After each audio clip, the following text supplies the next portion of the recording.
Hello students. Today we will discuss circular flow of income.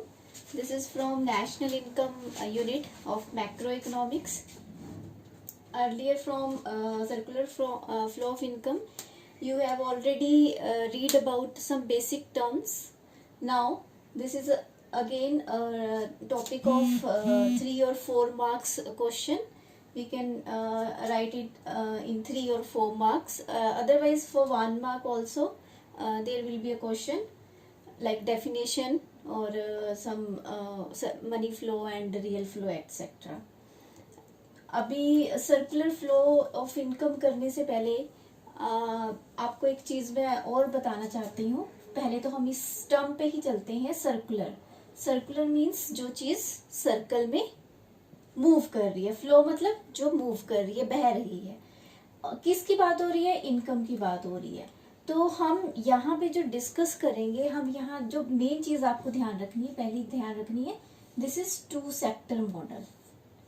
2 sector model का मतलब क्या है कि इसके अंदर हमने 2 ही सेक्टर्स के अंदर सर्कुलर फ्लो ऑफ इनकम को डिस्कस करना है.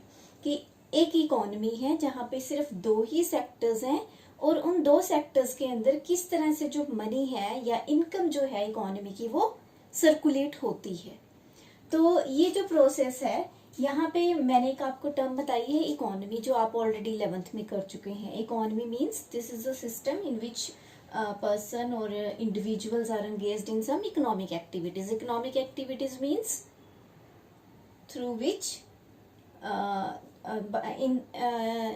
economic activities means activities in which we can get income by the production of goods and services. It means यहाँ पे प्रोडक्शन होगा, जब कमोडिटीज प्रोडक्शन एक्टिविटीज होएगी, गुड्स की या सर्विसेज की प्रोडक्शन होएगी, तो उससे जो इनकम जनरेट होती है वो हमारी जो है वो फैक्टर इनकम होती है. वो एक्टिविटीज जो है that is economic activities. Now we have a 2 sector model and again one more thing, that is there is no role of government. सरकार का यहाँ पे कोई रोल नहीं है. And one more thing, that is this is a closed economy. Closed economy का मतलब क्या होता है? We do not have any trade relationship between rest of the world. बाकी देशों के साथ इस इकोनॉमी का कोई भी किसी तरह का एक्सपोर्ट इंपोर्ट का काम नहीं होता है. Now we will discuss 2 sector model. इसमें हम मान के चल रहे हैं कि ये जो दो सेक्टर है इकोनॉमी के अंदर, ये कौन कौन से हैं. यहाँ पर one is house hold sector. House hold sector को हम फैमिलीज या परिवार भी कह सकते हैं. और दूसरा क्या है? दूसरा हमारा है production sector. Second is production sector, जहां पे प्रोडक्शन होती है. It means industries, firms etcetera. तो we have 2 sectors, household sector and production sector. Now अब इनके बीच में मनी कैसे मूव करती है हम वो डिस्कस करेंगे. तो सबसे पहले क्या है हमारे पास? हाउस होल्ड सेक्टर है. ये जो हाउस होल्ड सेक्टर है, यहाँ पे फैमिलीज रहती हैं.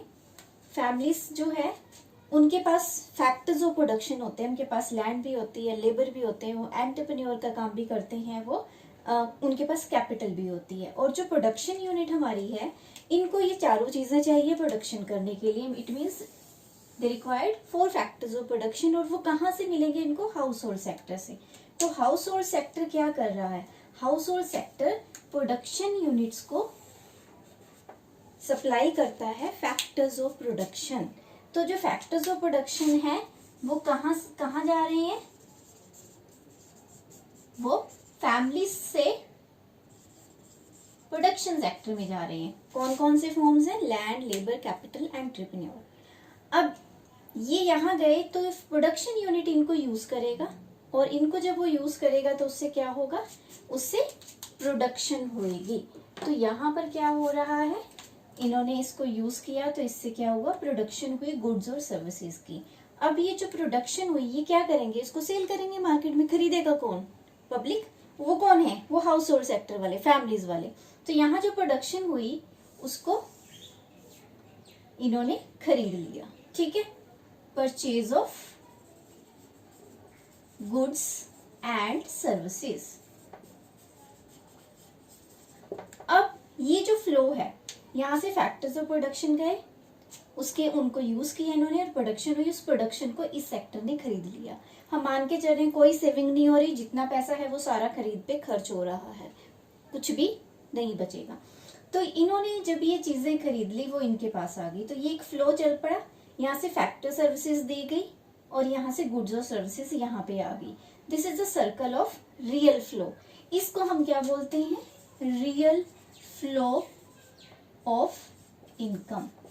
क्यों बोलते हैं? क्योंकि यहाँ पे सिर्फ गुड्स और सर्विसेज का फ्लो शो हो रहा है, यहाँ पे मनी का फ्लो शो नहीं हो रहा है। अब नेक्स्ट हम डिस्कस करते हैं, जब इन्होंने फैक्टर सर्विसेज प्रोवाइड की तो उसके बदले क्या मिलेगा? इनको रिवॉर्ड मिलेगा, जैसे लेबर को वेजेस मिलेंगे, काम कर रहे हैं वो वहां पे, लैंड के लिए रेंट मिलेगा इनको, एंटरप्रेन्योर को प्रॉफिट्स मिलेंगे, कैपिटल पे इंटरेस्ट मिलेगा। तो इन सब के बदले में इनको क्या मिल रहा है?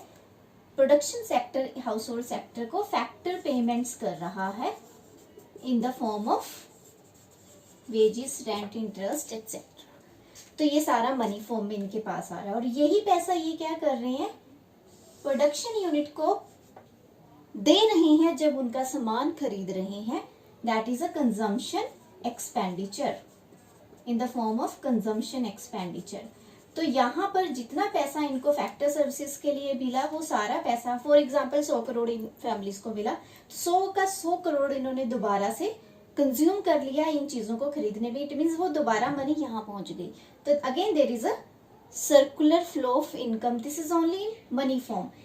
That means this double line shows circulation of money and this is known as money flow of income. ये सिर्फ क्या शो कर रहा है? सिर्फ मनी के फ्लो को शो कर रहा है। ये इंटरनल वाले जो एरोज हैं जो मैंने थिक कर दिए हैं, और ये जो पतले वाले हैं ये सिर्फ गुड्स और सर्विसेज के फ्लो को शो करते हैं, जो कि रियल फ्लो जिसको हम बोलते हैं। तो जब हमने ये कंसेप्ट एक्सप्लेन करना है, आपने इस डायग्राम को बना के आपने बताना है कि ये कैसे यहाँ पे सर्विसेज प्रोवाइड कर रहे हैं, उसके बदले में उनको क्या मिलता है? फैक्टर पेमेंट्स मिलते हैं। जब यहाँ से ये कमोडिटीज और सर्विसेज को परचेज करते हैं तो इसके बदले में इनको कंजम्पशन एक्सपेंडिचर करना पड़ता है। तो बेसिकली ये जो सर्कल है ये ऐसे ही चलता रहता है इकोनॉमी के अंदर। जो जितना अमाउंट इनको मिला इन्होंने दोबारा खर्च किया, वो उतना ही दोबारा प्रोडक्शन यूनिट के पास चला गया। अब प्रोडक्शन यूनिट उसी अमाउंट को जो उसने ऑलरेडी पे किया था, दोबारा से सेम अमाउंट को वो यूज करेगी फॉर द प्रोडक्शन। अगेन उस अमाउंट का प्रोडक्शन होगा, वो दोबारा से इनके पास आ जाएगा और ये प्रोसेस कंटिन्यू चलता रहता है। इसलिए हम इसको सर्कुलर फ्लो, मतलब ये सर्कल जो है कंटिन्यू चलते हैं इकोनॉमी के अंदर, गुड्स एंड सर्विसेज और मनी फ्लो। तो इसको हम सर्कुलर फ्लो ऑफ इनकम बोलते हैं। This is a two sector model. We have only two sectors. There is no savings, no government interference and we have only two sectors, okay, and closed economy, no trade relation with the other countries। तो उस situation में economy के अंदर जो है कोई भी leakages नहीं होंगी। लीकेजेस मीन्स ये जो मनी घूम रही है सर्कल के अंदर यहाँ से निकलेगी नहीं। क्यों नहीं निकलेगी? क्योंकि हमने किसी से इंपोर्ट नहीं किया, हमने उसको पे नहीं करना है, हम गवर्नमेंट को टैक्स भी नहीं दे रहे हैं, तो वो पैसा यही घूम रहा है, वो यहाँ से बाहर नहीं जा रहा है सर्कल से। कोई लीकेजेस नहीं है, ना ही कोई इंजेक्शंस। इंजेक्शंस क्या होता है? जब आपके इस फ्लो के अंदर अमाउंट ऐड होता है, दैट इज इंजेक्टेड। तो क्योंकि हम एक्सपोर्ट नहीं कर रहे तो हमारे पास इकोनॉमी में एक्स्ट्रा मनी भी नहीं आ रही है, किसी तरह की सब्सिडीज भी नहीं आ रही हैं, because we are assuming there is no government interference. तो गवर्नमेंट का कोई रोल ही नहीं है। तो इसलिए जो अमाउंट है वो सेम अमाउंट सर्कुलेट होता रहेगा without any interruption. Thank you.